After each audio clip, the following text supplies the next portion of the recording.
গ্রাম বাংলার চিরচেনা সকাল, হালকা কুয়াশা, গোছানো সবজি ক্ষেত, দূরে কৃষকের হাঁক ডাক, মাঠের এক কোণে মানুষজন ভিড় করে আছে। একটা কাকড়া গাড়ি কাদামাটির মধ্যে আটকে গেছে, কিছুতেই তাকে উদ্ধার করা যাচ্ছে না। লোকজন দাঁড়িয়ে ভিড় করে দেখছে। সেখানে ছোট্ট সাজিদও তার মায়ের সাথে এসেছে, কিন্তু সে এখনো জানে না আজ তার কপালে কি দুঃখ অপেক্ষা করছে। হায় আল্লাহ, গাড়িটা তো তুলতেই পারছে না এতগুলো লোকজন। হাই হাই, গাড়ি সাকারে তো কাদা একদম কামড়ায় ধরছে, আরো লোকজন ডাকতে হইব। এমন সময় ছোট্ট সাজিদ তার মাকে বলে ওঠে, আমিও তো ঠেলতে পারি। ছেলের এমন কথায় সাজিদের মা শব্দ করে হেসে দেয়। না বাবা, তুমি তো ছোট, তুমি পারবে না বাবা। চলো আমরা এখন বাড়িতে চলে যাই, অনেক তামাশা দেখা হয়েছে। বেলা যে করেই যাচ্ছে সোনা, বাড়ি গিয়ে রান্না করতে হবে মাকে। ঠিক আছে মা। এরপর মাহমুদা তার কোলে থাকা ছোট্ট বাচ্চা আর সাজিদকে নিয়ে বাড়ির পথে হাঁটা শুরু করে। ছোট্ট সাজিদ ঠক ঠক করে জমির উপর দিয়ে মায়ের পেছন পেছন হেঁটে চলেছে। হঠাৎ সাজিদ মাকে ডেকে বলছে, মা মা, আমাকেও কোলে নাও না। মা একটু পেছনে তাকিয়ে হাসে আর বলে, বাবা, তোমার ছোট্ট ভাই তো আমার কোলে, দুজনকে তো আমি একসাথে নিতে পারবো না বাবা। আসো বাবা, একটু কষ্ট করে না হয় ধীরে ধীরে আসো। তারপর তারা পুনরায় হাঁটা শুরু করে। এদিকে জমির মাঝখানে আগে থেকেই গভীর নলকূপের জন্য প্রায় 55 ফিট দৈর্ঘ্যের গভীর গর্ত খোঁড়া হয়েছিল। লোকজন যাতে গর্তে পড়ে না যায় তাই গর্তের মুখ খড় দিয়ে ঢেকে রাখা হয়েছিল। দেখলে বোঝাই যায় না ওই খড়ের নিচে যে মৃত্যুসম গভীর একটা গর্ত লুকিয়ে আছে। সেখানে পা রাখতেই ছোট্ট সাজিদ ধপাস করে পাইপের মধ্যে পড়ে যায়। মা মা, বাঁচাও বাঁচাও আমাকে, আমার যে খুব ভয় লাগছে। ছেলের এমন ডাকে মাহমুদা চমকে পেছনে ফিরে তাকায় আর তার বাচ্চাকে খুঁজতে থাকে। তার মুখ প্রশ্নবিদ্ধ ও বিস্মিত এবং ফ্যাকাশে হয়ে যায়। আমার বাচ্চা, আমার বাচ্চা কোথায় গেল? আমার বাচ্চা, হায় আল্লাহ গো, আমার এ কি সর্বনাশ হয়ে গেল। কেউ কি আছো আশেপাশে? আমার সন্তানটাকে সাহায্য করো। সাজিদের মায়ের এমন চিৎকার আর কান্না শুনে এক এক করে সেখানে অনেক লোক জড়ো হলো। কি হইছে মা, কাঁদতাছো কেন তুমি এইভাবে? চাচা গো, আমার যে সর্বনাশ হয়ে গেছে গো, আমার ছেলে সাজিদ গর্তের ভেতরে পড়ে গেছে। এই যে দেখুন চাচা, দেখুন, এই গর্ত থেকে আমার সাজিদ মা মা বলে চিৎকার করছে, দেখুন না একবার। আরে তাই তো, কে কোথায় আসো? তাড়াতাড়ি এইদিকে আহো, সাজিদ রে বাঁচাইতে হইব, সাজিদ যে গর্তে পড়া গেছে। সাজিদ, বাবা সাজিদ, আমার বাপ, শোনো বাবা আমার, আমি আছি বাবা, আল্লাহ রক্ষা করবেন তোমাকে, আল্লাহ তো আছেন। গর্তের ভেতরে অন্ধকার থেকে ছোট্ট সাজিদের কণ্ঠ ভেসে আসে, খুব ভয় লাগছে এখানে মাগো, গর্তের ভেতরে যে খুব ঠান্ডা, আমি যে অনেক ভয় পাচ্ছি মা, বাঁচাও আমাকে। ছেলের এমন কথা শুনে তার মা আরো বেশি কান্না শুরু করে। সবাই নিরুপায়। এরপর মহল্লার পর মহল্লায় এই সংবাদ ছড়াতে থাকে। পুরো মহল্লায় ধ্বনি ওঠে, একটা ছোট্ট ছেলে গর্তে পড়ে গেছে। ওই মহল্লার মসজিদের হুজুরও সেখানে চলে আসে, মানুষকে শান্ত করার চেষ্টা করে। তার চোখেও উদ্বেগ। উপস্থিত যারা আছেন কেউ কান্না করবেন না, সবাই দোয়া করেন বাচ্চাটার জন্য। সে এখন যে অবস্থায় আছে, শুধু আল্লাহর কাছে তাকে পাওয়ার চেষ্টা করতে হবে আমাদের। ইন্না লিল্লাহি ওয়া ইন্না ইলাইহি রাজিউন পড়তে থাকো সবাই। হে আল্লাহ, তুমি দয়ালু, হে এই অসহায় মায়ের আর্তনাদ শুনে নাও আল্লাহ। মহল্লার মহিলারা হুজুরের কথাও শুনছে না, কান্না সবাই করছে, কিন্তু পুরুষরা সবাই দোয়া করছে। ছোট্ট বাচ্চারা দাঁড়িয়ে আছে। হঠাৎ দূর থেকে সাইরেনের শব্দ। ফায়ার সার্ভিস আসে তড়িঘড়ি করে। সবার মুখে আশা, দুশ্চিন্তার মিশ্র প্রতিক্রিয়া। সবাই পিছু হটেন বলছি, পাইপের গর্ত খুবই গভীর, বাচ্চা ভয় পেতে পারে। আমরা ক্যামেরা নামাচ্ছি, দেখি সে কোথায় আছে। কালো অন্ধকারের ফাঁকে দেখা যায় ছোট্ট সাজিদ দেয়ালে হাত দিয়ে আটকে আছে। স্যার, ও তো এখনো বেঁচে আছে, আলহামদুলিল্লাহ। ফায়ার সার্ভিস ম্যানের এমন কথায় মায়ের চোখে আশার ঝিলিক দেয়। মা কান্না চেপে বলেন, বাবা গো, বাবা একটু সাহস রাখো বাবা, তোমার মা এখানে আছে বাবা, তুমি একদম ভয় পাবে না। তারপর ফায়ার সার্ভিস পাইপের পাশে নতুন করে নিরাপদ আরেকটা গর্ত খনন শুরু করে। উৎসুক জনতা সবার চোখে আতঙ্ক। এই যেন এক যুদ্ধ। এক টিম মেম্বার শ্বাস ফেলে বলে, গর্তের খুব কাছ দিয়ে গেলে ধস নামতে পারে, খুব সাবধানে কাজ করতে হবে। এমন সময় হুজুর সবার মাঝে দাঁড়িয়ে বলেন, শিশুটাকে নিরাপদে ফিরিয়ে দাও আল্লাহ। সবাই জিকির করতে থাকো, লা ইলাহা ইল্লাল্লাহ, লা ইলাহা ইল্লাল্লাহ, লা ইলাহা ইল্লাল্লাহ বলতে থাকো। রাত গভীর হয়ে আসে। ফায়ার সার্ভিসের লোকেরা ক্লান্ত, কিন্তু থামে না তাদের কাজ। গর্ত খোঁড়া প্রায় শেষ। একজন গর্তে রশি নামায়। সাজিদ রশিটা ধরে, আমি আমি আমি যে আমি যে আর পারছি না মা। উফ, আমার যে হাত ব্যথা করছে। এই কথা শুনে মায়ের আর্তনাদ আরও বেড়ে যায়।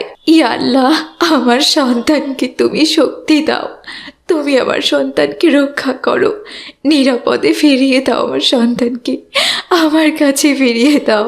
এরপর এক ফায়ার ফাইটার সবার দিকে তাকায়, গর্ত আরেকটু প্রশস্ত করো। অবশেষে টিমের একজন সাবধানে রশিটা শিশুটার কোমরে বেঁধে দেয়। 1 2 3, ধীরে ধীরে টানো, এবার ধীরে টানো। এ সময় সকলের হৃৎপিণ্ড যেন থেমে যায়। ধীরে ধীরে রশি উপরে উঠছে, আরো উপরে। হঠাৎ একজন চিৎকার করে ওঠে, দেখা যাইতাছে, দেখা যাইতাছে, সাজিদকে দেখা যাইতাছে। এরপর রশির সাথে সাজিদের ছোট্ট মাথাও বের হয়ে আসে। আলহামদুলিল্লাহ, বাচ্চা জীবিত আছে। এরপর উপস্থিত সকলে আনন্দে উল্লাসে মেতে ওঠে। মা তার ছেলেকে কোলে তুলে নিয়ে কান্নায় ভেঙে পড়েন। গ্রামবাসীর চোখে পানি চলে আসে। ফায়ার ফাইটার টিমের অনেক সদস্য কান্না চেপে রাখে। দেখলে তোমরা, দোয়া কখনো বিফলে যায় না। যেখানে মানুষের হাত থেমে যায়, সেখানে আল্লাহর রহমত ঠিকই কাজ করে। মাগো, আমি সেখানে অনেক ভয় পেয়েছিলাম। না বাবা, আর ভয় নেই, আল্লাহ আমাদের সাথে ছিলেন, তিনি তোমাকে রক্ষা করেছেন বাবা। এরপর সাজিদকে হাসপাতালে নেওয়া হয় এবং প্রাথমিক চিকিৎসা দেয়া হয়। সাজিদ এখন সম্পূর্ণ সুস্থ।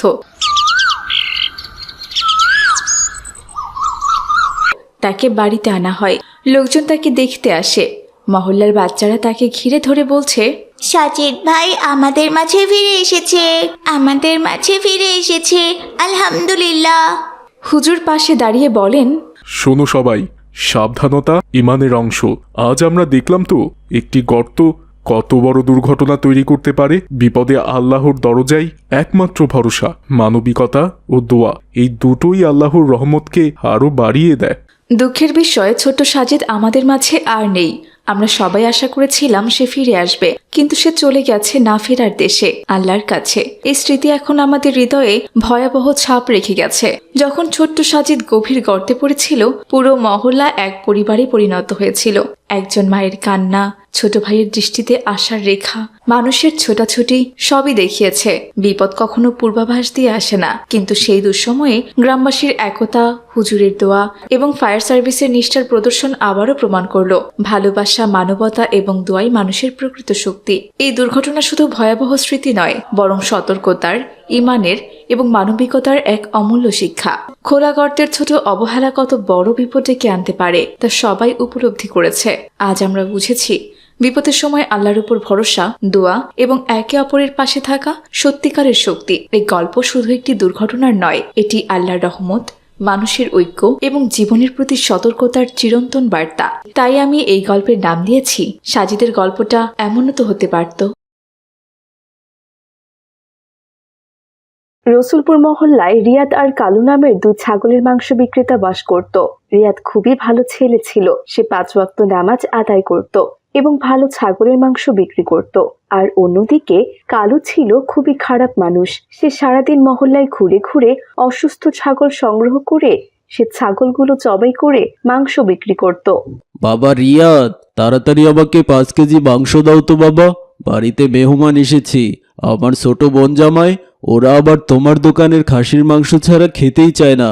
তোমার খাসির মাংসগুলো খুব সুস্বাদু হয়। কোত্থেকে এত সুন্দর খাসি তুমি জোগাড় করো বাবা? চাচা, আপনাদের দোয়াতেই তো আমার ব্যবসাটা চলছে। আমি গ্রামে ঘুরে ঘুরে সবচেয়ে সেরা দেশি খাসি সংগ্রহ করি। আমার সেল বেশি দরকার আর লাভ কম। সবাইকে ভালো মানের মাংস খাওয়াতে পারলে খুব শান্তি লাগে। হ্যাঁ বাবা, ঠিকই বলেছ। এজন্যই তো সবসময় তোমার দোকান থেকে আমি ছাগলের মাংস কিনি। ওদিকে কালু তার ছাগলের মাংস বিক্রি করার জন্য চিৎকার করছে। কি ব্যাপারটা কি হইতাছে? সেই সকাল থেকে চিৎকার করতাছি, কিন্তু কোনো খদ্দেরকে আমার কাছে নিয়ে আইতে পারলাম না। এইটা কোনো কথা? খদ্দের না এলে আমি মাংস বিক্রি করবো কার কাছে? ওদিকে রিয়াদের প্রায় মাংস শেষ হইতে চললো। এই নাও বাবা তোমার খাসির মাংসের টাকা, সাথে 50 টাকা বেশিও দিয়েছি, ওটা তোমার বকশিস, রেখে দাও বাবা। আচ্ছা ঠিক আছে চাচা, আসসালামু আলাইকুম। ওয়ালাইকুম আসসালাম। যদি না আসে গভীর রাতে প্রভুর প্রেমে কি ব্যাপার ব্যাপারী সাহেব, রোজ রোজ শুধু রিয়াদের দোকান থেকে মাংস কিনলেই হইব? আমার থেকেও তো একটু মাংস কিনতে পারেন নাকি? আরে না না কালু, তোমার দোকানের মাংস আমি আর জীবনেও কিনবো না। একবার তোমার দোকানের মাংস কিনে বাড়িতে নিয়ে যেয়ে রান্না করার পর সে কি পচা দুর্গন্ধ, সেইবার তোমার চাচি আমার উপর খুব রাগ করেছিল। তারপর থেকে আমি কিরা কেটেছি, তোমার দোকান থেকে আর জীবনেও মাংস আমি কিনবো না। আরে ব্যাপারী সাহেব, কি যে কন না, আসলে ওই ছাগলটা অসুস্থ ছাগল ছিল, কিন্তু গৃহস্থ আমাকে সেই কথা জানায় নাই। ভিতরে ছাগলের মাংস যে পয়সা গেছিল সেটা আমি কি কইরা বুঝমু? যখন ছাগলের মাংস সবাই খাইয়া ফেললো তখন না বুঝতে পারছি। এখন তো আমি গ্রাম থেকে বাইসা বাইসা সেরা ছাগলগুলো নিয়ে আসি। তা দিমু নাকি আজকে আপনার 1 কেজি মাংস? তার আর দরকার নেই, আমি যথেষ্ট মাংস নিয়েছি, আজকে হয়ে যাবে, আমি এখন গেলাম। এই কথা বলে রমজান ব্যাপারী সেখান থেকে চলে গেল। রমজান ব্যাপারী চলে যাওয়ার পর কালু হতাশ হয়ে তাকিয়ে রইল। না, এইভাবে চলতে থাকলে তো আমি আর ব্যবসাই করতে পারুম না। আমার এই ব্যবসার উপরে কত যে ঋণ আছে, তার উপর বাড়িতে চাল ডাল নিয়ে যাইতে হইব। সারাদিনে বেচা কেনা নাই, এই মাংস তো রাই খাও দেওন যাইব না, রাখলেও তো পয়সা গইলা নষ্ট হয়ে যাইব। কি করা যায় এখন? কিছুই তো বুঝতে পারতাছি না। এই কথা বলে কালু ভাবতে লাগলো কি করে এই রিয়াদকে ফাঁসানো যায় আর ওকে ওর ব্যবসা থেকে সরিয়ে দেওয়া যায়। ভাবতে ভাবতে হঠাৎই কালু একটা দারুণ বুদ্ধি পেয়ে গেল। পাইছি পাইছি, এবার বাসাদন দেখব তুই কি কইরা এখানে ব্যবসা করস আর আমার থেকে কি কইরা রেহাই পাস। এখন শুধু একটা সঠিক সময়ের জন্য অপেক্ষা করতে হইব। কি ব্যাপার কালু ভাই, কি নিয়ে হাসাহাসি করছো? আজকে ব্যবসা ভালো তো, এজন্যই তো মনে হচ্ছে মন মেজাজ খুব ভালো, তাই না? মিয়া, আমার ব্যবসা দেখা মজা নাও তাই না? সকাল থেকে এখন পর্যন্ত তো 1 কেজি মাংস বিক্রি করতে পারলাম না, তোমার জন্যে আর কি। আর তুমি কইতাছো আমার ব্যবসা ভালো? ব্যবসা কইরা তো তুমি ফাটাইয়া দিলা মিয়া। আল্লাহর উপরে ভরসা রাখো কালু ভাই, আল্লাহ ঠিক একদিন তোমাকেও দেবে। সেই আর কবে দেবে? তোমার জন্য তো ব্যবসা করতেই পারতাছি না মিয়া, সব ব্যবসা তো তুমি একাই করো, আমারে সুযোগ দাও কোথায়? হ্যাঁ, কি যে বলো না কালু ভাই, আল্লাহ যতটুকু রিজিকে রেখেছেন ততটুকুই তো সবাই পাবে, শুধু আল্লাহর উপর ভরসা রাখতে হবে। সেই ভরসাতেই তো আছি, দেখি আল্লাহ কবে আমারে দেন। এমনি করে আরো বেশ কিছুদিন কেটে গেল। কালু দিন দিন হতাশায় নিমজ্জিত হয়ে যাচ্ছে, কারণ প্রতিদিনই তার মাংস ফেলে দিতে হচ্ছে। তার মাংস কোনোদিন পুরো বিক্রি করতে পারছে না। প্রতিদিন এত লস খেয়ে কালুর মাথা খারাপ হয়ে গেল। একদিন কালু দেখলো একটা মহিলা রিয়াদের দোকান থেকে মাংস কিনছে। পাইছি পাইছি, আজকে সেই সুযোগের দিন পাইছি। মহিলার শরীরে দেখতাছি বেশ অলংকারও আছে, দেখে মনে হইতাছে কোনো প্রবাসীর বউ হইব, আর কাছে মোটা অঙ্কের টাকা পয়সাও তো মনে হয় আছে। আজকে এই সুযোগটা আমার নিতেই হইব। এখন শুধু আমি গিয়া ওই গাছটার পেছনে লুকায়া পড়ি আর পুলিশরে আগে ভাগে একটা ফোন কইরা রাখি। এই কথা বলে কালু চলে গেল একটু সামনে আর একটা গাছের পেছনে গিয়ে লুকিয়ে পড়লো। এদিকে মহিলাটা রিয়াদের দোকান থেকে মাংস কিনে মাংস নিয়ে বাড়ি ফিরছিল। মহিলা যেই না কালুর সেই গাছের কাছে আসলো, অমনি কালু হাতে থাকা ছুরি দিয়ে আঘাত করলো। মহিলা চিৎকার করে মাটিতে লুটিয়ে পড়লো। আরে কি হলো? হঠাৎ চিৎকারের শব্দ ভেসে আসলো, তাও আবার মহিলা মানুষের চিৎকার। না না, আমার এখান থেকে যে মহিলাটা গেল তার কোনো বিপদ হলো না তো? এই কথা বলে রিয়া তাড়াহুড়ো করে তার হাতে থাকা রক্তমাখা ছুরিটা নিয়ে সেখানে চলে গেল, আর গিয়ে দেখলো মহিলার শরীরের রক্ত দিয়ে রাস্তা ভেসে গেছে। আরে আরে, কি হলো হঠাৎ? এক্ষুনি তো উনি আমার দোকান থেকে মাংস কিনে নিয়ে বাড়ি যাচ্ছিল, হঠাৎ কে তার বুকে ছুরি মারলো? আশেপাশে তো কাউকে দেখছি না, কে কোথায় আছো? বাঁচাও, বাঁচাও! উনাকে তাড়াতাড়ি হাসপাতালে নিয়ে যেতে হবে। কে কোথায় আছো? বাঁচাও, বাঁচাও! কাজ তো হইয়া গেছে, আশেপাশে কেউ নাই, কেউ বাঁচাতে আসবো না, পুলিশে ফোন কইরা দিছি। আসমানে থাকো প্রভু, আমি জমিনে। ওই দেখুন স্যার, ওই যে রিয়াদ, ওই মহিলারে খুন কইরা ওনার থেকে সকল টাকা পয়সা হাদায় নেওয়ার চেষ্টা করতেছে। তাড়াতাড়ি ওরে গ্রেফতার করেন স্যার। ওই বদমাস, তোর এত বড় সাহস, তুই আমার থানার এরিয়ায় দিন দুপুরে মানুষ খুন করেছিস? এই কনস্টেবল, অ্যারেস্ট করো এই বেটাকে। এরপর রিয়াদকে পুলিশ অ্যারেস্ট করে গাড়িতে তুলল। রিয়াদ অনেক বোঝানোর চেষ্টা করলেও পুলিশ ওর কথাই শুনলো না। তারপরে তাকে থানায় নিয়ে যাওয়া হলো। এদিকে রিয়াদের স্ত্রী মা খবর পেয়ে ঘটনাস্থলে এসে দেখে ইতিমধ্যে তার ছেলেকে থানায় নিয়ে যাওয়া হয়েছে। হায় আল্লাহ, এ কি কথা! আমার ছেলে এই কাজ করতেই পারে না। আমার ছেলে কোনোদিনও মানুষ খুন করতে পারে না। এখানে নিশ্চয়ই কোনো রহস্য লুকিয়ে আছে। এই যে বুড়ি, বেশি কথা কইও না, আমি নিজ চোখে দেখছি তোমার ছেলেই এই মহিলারে টাকার জন্য খুন করছে, আর তুমি আইছো বকবক করতে। তুমি কি দেখছো তোমার ছেলে খুন করে নাই? এখন তোমার ছেলের ফাঁসি হইব, ফাঁসি। কিন্তু রিয়াদের মা কিছুতেই মানতে পারছিল না যে তার ছেলে খুন করেছে। তারা পুলিশের কাছে গেল। আমার কিচ্ছু করার নেই, হাতে নাতে প্রমাণ পেয়েছি, আপনার ছেলের তো ফাঁসি হবে। এরপর রিয়াদের মা উকিল খুঁজে বেড়ালো, কিন্তু কেউ তার ছেলের কেস নিতে চাচ্ছিল না। এদিকে হাসপাতালে নিয়ে গেলে হঠাৎই অলৌকিকভাবে মহিলাটি বেঁচে গেল। তারপর তাকে চিকিৎসা দিয়ে সুস্থ করা হলো। আমাকে যে খুন করার চেষ্টা করেছিল সেই লোককে কি গ্রেফতার করা হয়েছে মা? হ্যাঁ আম্মু, তোমাকে তো ওই আঙ্কেলটাই খুন করার চেষ্টা করেছিল, যার থেকে তুমি মাংস কিনেছিলে, তাই না? ওনাকে তো সেদিনই গ্রেফতার করা হয়েছে, কিন্তু ওনার মা বলছিল উনি নাকি খুন করেনি। কি বলছো মা? আমি যার থেকে মাংস কিনেছি সে তো আমাকে খুন করতে চায়নি। খুন করতে চেয়েছিল তো অপর পাশে যে লোকটা বসেছিল মাংস বিক্রি করছিল সেই লোকটি। তাই নাকি আম্মু? তাহলে ওই আঙ্কেলটা নির্দোষ? পুলিশ তাহলে একজন নির্দোষ মানুষকে ধরেছে, তার তো ফাঁসির আদেশ হয়েছে আম্মু। আমাদের তো তাকে বাঁচানো উচিত। কি বলছো মা? তার ফাঁসির আদেশ হয়ে গেছে? হায় আল্লাহ, আমার জন্য একজন নির্দোষ মানুষের ফাঁসি হবে এটা আমি চাই না। আমাকে এক্ষুনি থানায় নিয়ে চলো মা। এরপর মহিলাকে থানায় নিয়ে যাওয়া হলো। এদিকে রিয়াদের মা আর কোনো উপায় না পেয়ে নামাজে বসে আল্লাহর কাছে শুধু দোয়া করছে। হে আল্লাহ, তুমি মহান। আমার বিশ্বাস আমার ছেলে কাউকে খুন করতে পারে না। ওকে আমি কোনোদিনও সেই শিক্ষা দেইনি। ছোটবেলা থেকেই ও 5 ওয়াক্ত নামাজ পড়ে, মানুষের সব সময় উপকার করতে চায়। সে কি করে মানুষ খুন করতে পারে? এখানে নিশ্চয়ই কোনো রহস্য লুকিয়ে আছে। তোমার কুদরতি শক্তি দিয়ে আমার ছেলেটাকে উদ্ধার করো আল্লাহ, উদ্ধার করো। আরে ম্যাডাম, আপনি তো খুন হয়েছিলেন, কি করে বেঁচে গেলেন? আসলে আল্লাহ আমাকে অলৌকিকভাবে বাঁচিয়ে দিয়েছেন। আমারও বিশ্বাস হচ্ছে না আমি কি করে বেঁচে গেলাম। তবে আপনারা যাকে ধরে নিয়ে এসেছেন সে আমাকে খুন করতে চায়নি। খুন করতে চেয়েছিল পাশে যে মাংস বিক্রি করত সেই লোকটি। কি বলছেন ম্যাডাম? ওই লোকটি তো ফোন করে আমাদের একে ধরিয়ে দিয়েছে। এখানেই তো রহস্য লুকিয়ে আছে স্যার। আমার বিশ্বাস ওই লোকটির সাথে এনার কোনো পূর্বের শত্রুতা ছিল, এজন্যই উনি আমাকে খুন করে একে ফাঁসিয়ে দেওয়ার চেষ্টা করেছে। হ্যাঁ, আমারও তাই মনে হচ্ছে। কনস্টেবল, এক্ষুনি যাও, ওই লোকটিকে ধরে নিয়ে এসো। এরপর কনস্টেবল গিয়ে কালুকে ধরে নিয়ে গেল। আর কালু সে মহিলাকে দেখে আবল তাবল বলতে লাগলো।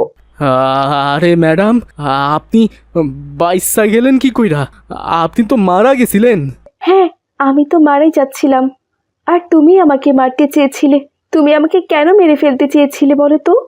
ম্যাডাম, আমারে মাফ কইরা দেন।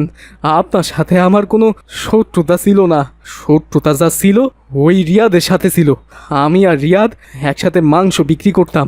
সবাই ওই রিয়াদে থেকে মাংস কিন্তু এজন্যই আমি চাইতাছিলাম ওরে জেলে পাঠায় দিয়া আমি একা মাংস বিক্রি করুম, যাতে আমি অনেক লাভে ব্যবসা করতে পারি। এরপর রিয়াদকে ছেড়ে দেওয়া হলো আর কালুকে যাবজ্জীবন কারাদণ্ড দেওয়া হলো। এদিকে রিয়াদ তার মায়ের মোনাজাত শেষ না হতেই বাড়িতে পৌঁছে গেল। মা, আর কেঁদো না, এই দেখো আমি ফিরে এসেছি। তুমি ফিরে এসেছো বাবা। আল্লাহ, তুমি আমার কথা রেখেছো। তুমি আমার দোয়া কবুল করেছো। তোমার দরবারে লাখ লাখ শুকরিয়া। আমি যে আমার ছেলেকে ফেরত পেয়েছি।